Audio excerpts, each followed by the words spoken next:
রাজ্যের আইটিআই প্রশিক্ষণপ্রাপ্ত টপাররা সংবর্ধিত হলেন। বুধবার ইন্দ্রনগরস্থিত ওমেন ইন্ডাস্ট্রিয়াল ট্রেনিং ইনস্টিটিউটে আয়োজিত এক অনুষ্ঠানে রাজ্যভিত্তিক আইটিআই টপারদের সংবর্ধনা প্রদান করা হয়। এই অনুষ্ঠানে প্রধান অতিথি হিসেবে উপস্থিত ছিলেন শিল্প বাণিজ্য দপ্তরের মন্ত্রী শান্তনা চাকমা, ইনস্টিটিউটের আধিকারিক সহ অন্যান্যরা।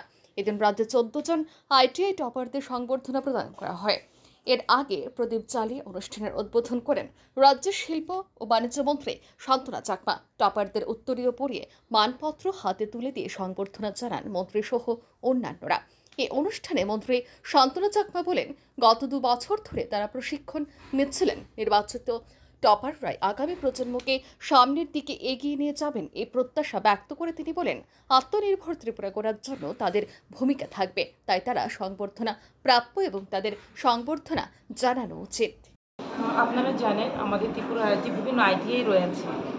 তো সর্বপ্রথম আমরা দেখেছি যে আমাদের ভারতবর্ষে 2022 সালে প্রথম আমাদের আইটিআই যে ছাত্রদের নিয়ে বিভিন্ন রাজ্যের বিশেষ করে আমাদের মোদিজির নেতৃত্বে একটা সম্বর্ধনা প্রোগ্রাম করা হয়েছিল। যারা টপার হয়েছেন, যারা অল ইন্ডিয়া ট্রেড যে টেস্ট হয় সেই টেস্টে, তো সেই থেকে শুরু করে বিভিন্ন রাজ্যের পাশাপাশি আমাদের ত্রিপুরা রাজ্যেও এবার আমরা রাজ্য লেভেলের যারা টপার হয়েছে তাদেরকে আমরা সম্বর্ধনা অনুষ্ঠান আমরা আয়োজন করেছি। তার জন্য আপনারা জানেন যে 1275 জন ট্রেনিং নিয়েছে, যারা ট্রেনার রয়েছে তারা ট্রেনিং নিয়েছে 1-2 বছরে।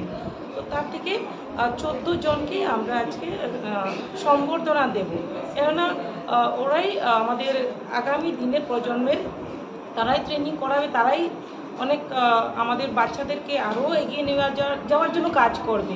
তো সেক্ষেত্রে আমি মনে করি যে এই ধরনের উৎসাহ দেওয়া, এই ধরনের তাদেরকে সম্বর্ধনা দেওয়া সেটা আমাদের দরকার, কেননা আগামী দিনে আমাদের ত্রিপুরা রাজ্যকে আত্মনির্ভর করতে হলে আমাদের প্রত্যেকেরই এই ধরনের উদ্যোগ নেওয়া দরকার। আমি আশাবাদী আমাদের ত্রিপুরা রাজ্য এক ত্রিপুরা শ্রেষ্ঠ ত্রিপুরা গড়ার ক্ষেত্রে এটা একটা বড় উদ্যোগ, এবং আমরা জানি আমাদের রাজ্যের মাননীয় মুখ্যমন্ত্রী প্রফেসর ডক্টর মানিক সাহাজির নেতৃত্বে আমাদের বিভিন্ন ধরনের প্রকল্প রয়েছে। তার মধ্যে দক্ষতা উন্নয়ন প্রকল্প থেকে শুরু করে বিভিন্ন স্কিম রয়েছে। একটাই লক্ষ্য, আমাদের ত্রিপুরাকে আত্মনির্ভর করা। তার জন্য আজকে আমরা যারা আমাদের টপার যারা রয়েছে তাদেরকে আমরা সম্বর্ধনা দেব।